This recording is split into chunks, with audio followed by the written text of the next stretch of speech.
Hello everyone. Jet में DILR नहीं होता है, डिसीजन मेकिंग होता है। And decision making is very difficult because जो स्टूडेंट्स लिख रहे हैं एग्जाम वो आइदर फ्रेशर्स हैं या फिर 1 और 2 इयर्स एक्सपीरियंस्ड वाले हैं। उन्होंने मैनेजमेंट सिनेरियो में काम नहीं किया है और सारे क्वेश्चंस मैनेजमेंट सिनेरियोज पे है। और आज हम लोग वही सीखने वाले हैं, decision making 101।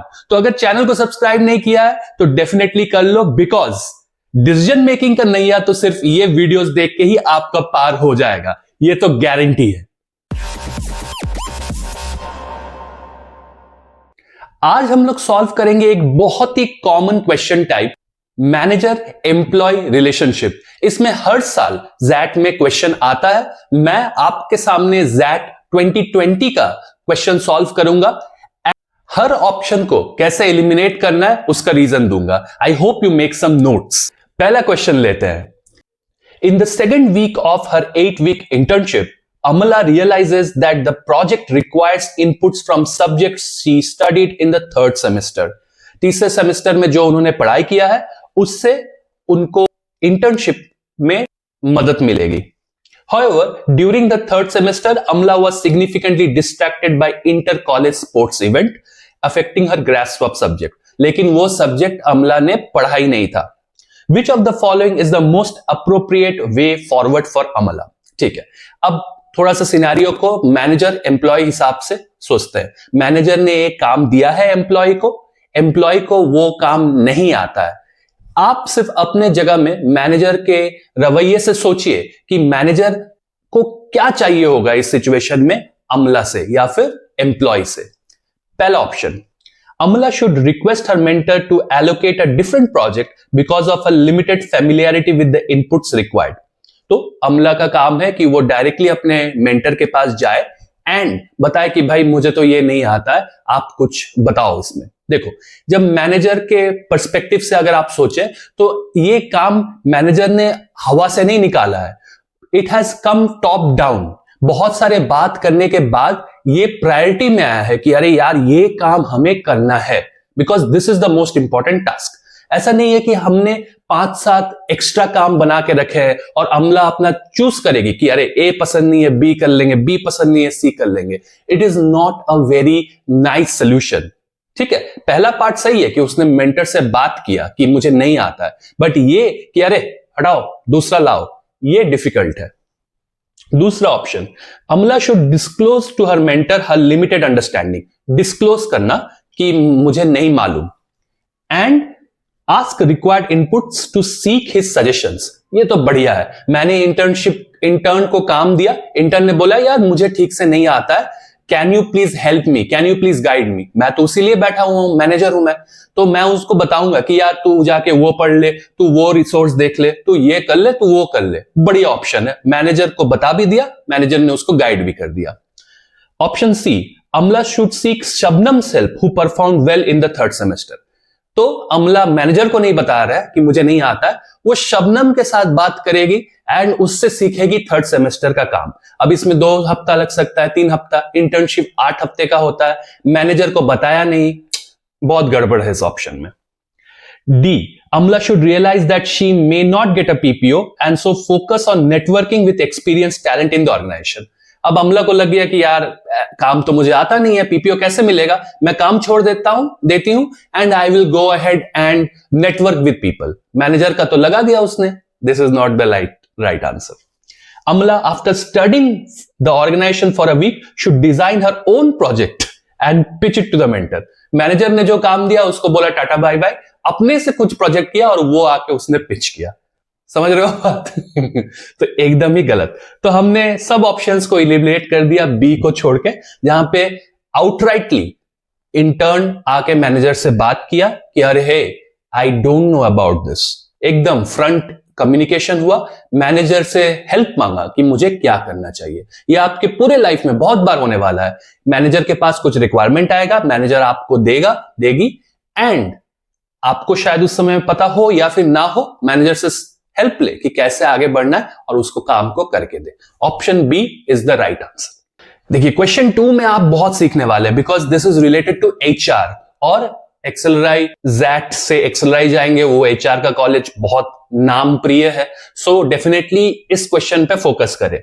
Vindhya's project is about understanding employee perception regarding the organization's HR policy. ठीक है, HR ने बहुत सारे पॉलिसीज लगाई है ऑफिस में, एम्प्लॉयज को इन पॉलिसीज के बारे में कैसा लगता है, how do they interpret perceive those policies, उसके बारे में विंध्या का प्रोजेक्ट है।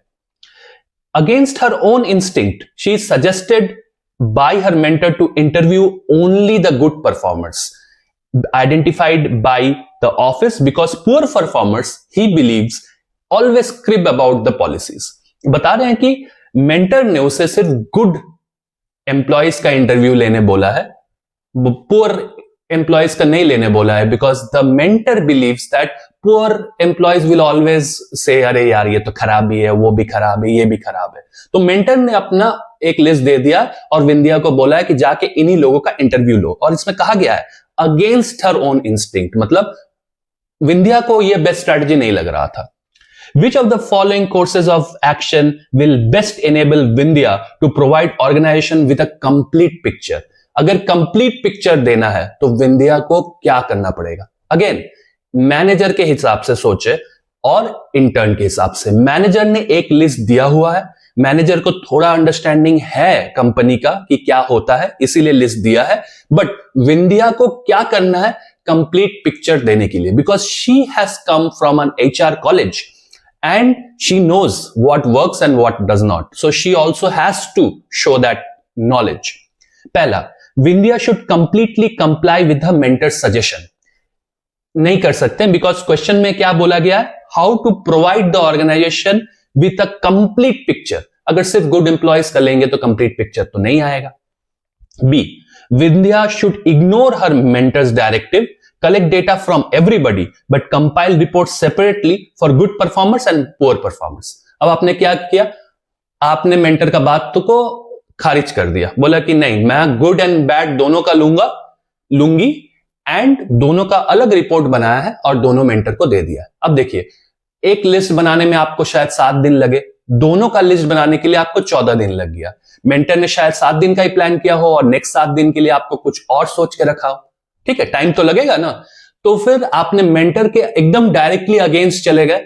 मान लीजिए मैंने आपको यह काम दिया, मुझे कैसा लगेगा कि यार मैंने उसको यह करने बोला, उस टाइम लाइट ले लिया मेरे बात को, ठीक है। So this also is not the right way to go ahead. Vindhya should report this restraint to the HR head, request immediate intervention in the project.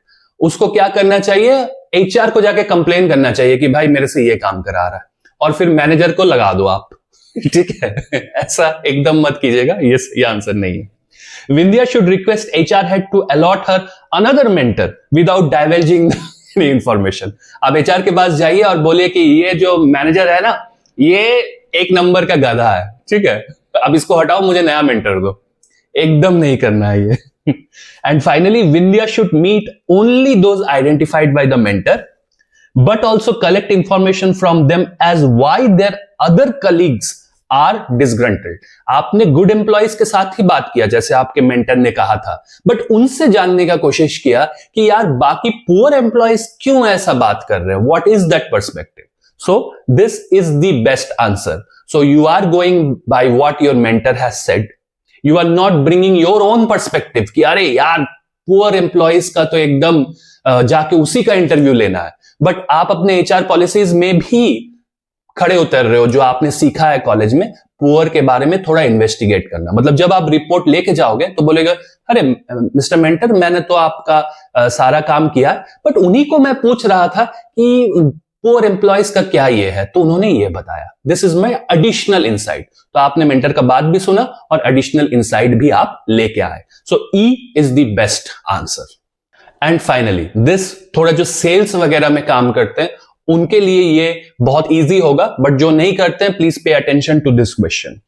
Shabnam who is working on sales executives work life balance, क्या होता है ये, आप काम करते हो, आपका खुद का भी एक जिंदगी है, तो ये बैलेंस आप कैसे मेंटेन कर सकते हो, उसको वर्क लाइफ बैलेंस कहते हैं। ये नहीं कि आपने 18 घंटे काम कर दिए तो अपने लाइफ के लिए आपको कुछ बचा ही नहीं है, बैलेंस करना है।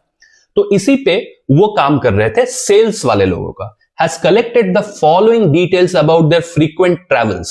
जो वो लोग सेल्स करने के लिए इधर उधर जाते हैं उसके बारे में उन्होंने रिसर्च करा है। Frequent meetings help strengthen relationship with की कस्टमर। अगर आप की कस्टमर के साथ बार बार मिले तो आप ट्रस्ट बनाते हैं, आप ये बनाते हैं वो बनाते हैं, तो इससे रिलेशनशिप स्ट्रांग होता है। तो इससे वर्क लाइफ बैलेंस का कोई अता पता नहीं है, तो फिर इसको लाइट लेते हैं। Travelling has no effect on the personal lives of the sales executive. अच्छा, as most of them are single. लीजिए, जिन्होंने भी मेरा बेन वाला वीडियो देखा है, ब्रॉड एंड नैरो, ठीक है, स्कोप को करना, तो यहां पे स्कोप को नैरो कर दिया, सिर्फ सिंगल वाले लोग का बात कर रहे हैं, एंड सारे सेल्स एग्जीक्यूटिव नहीं, सिर्फ सिंगल लोग का बात कर रहे हैं। तो ये स्कोप भी नैरो हो गया, और ये एक बहुत ही जॉनरिक स्टेटमेंट लग रहा है कि ट्रैवल करते रहो अगर तुम सिंगल हो, ऐसा टाइप का। ये बहुत ही डाइसी है, इसको लाइट लेते हैं फिलहाल के लिए। Travel enhances the financial health of the sales executive since their fix salaries are low. तो ये वर्क लाइफ बैलेंस के लिए बहुत अच्छा है, क्योंकि आप ट्रैवल कर रहे हो तो आपको एक्स्ट्रा पैसा मिलता है, कमीशन वगैरह मिलता है एक्स्ट्रा, तो उससे आप बेटर लाइफ जी सकते हो क्योंकि आपका सैलरी ऐसे लो है। ये बहुत बढ़िया पॉइंट है। 3, 4, frequent travel has no significant impact on market budget given the current high margin from sales. ये भी बहुत अच्छा रीजन है। तो आप जो सेल कर रहे हो उसका मार्जिन इतना हाई है, प्रॉफिट इतना हाई है कि कंपनी बहुत लोगों को बहुत ट्रैवल करा सकती है। नॉर्मल सिनेरियो में क्या होता है, ट्रैवल में मारामारी होता है कि तू गया था पहले, इस बार मैं जाऊंगा, अरे यार तू तो मुझे जाने ही नहीं दे रहा है। तो बहुत ज्यादा टेंशन होता है in between the teams with managers and so on. यहां पे ऐसा कोई सीन नहीं है। मतलब क्या है कि वर्क लाइफ बैलेंस में टेंशन कम है, तो वर्क लाइफ बैलेंस थोड़ा बहुत अच्छा ही होगा। And finally, the sales executive have the autonomy to decide the frequency of the travel. ये तो बेस्ट बात है। ये महीना आपका कुछ पूजा वगैरह है तो फिर आप ज्यादा ट्रैवल मत कीजिए, नेक्स्ट महीना आप सारा ट्रैवल कर लीजिए। मतलब आपके पास कंट्रोल है कि एक महीने में आप कितना बार ट्रैवल करना चाहते हैं। तो इससे बेटर क्या हो सकता है? ये नहीं कि कोई आपको बता रहा है कि जाओ 10 दिन जाना है, 12 दिन, उसे आप ही डिसाइड कर रहे हो कि 7 बार जाना है कि 6 बार जाना है। तो ये तो बेस्ट है। 5 बेस्ट है, 3 नेक्स्ट है, एंड 4 थर्ड है, जो मेरे हिसाब से बेस्ट आंसर्स है, and that is option number C. So C is our answer. So this is how we solve employee manager relationship questions in decision making. आप मुझे थोड़ा फीडबैक दीजिए कि क्या आप इससे समझ पाए और क्या क्या आप चाहते हैं, so that you can ace decision making in XACT. All the best. जय हिंद।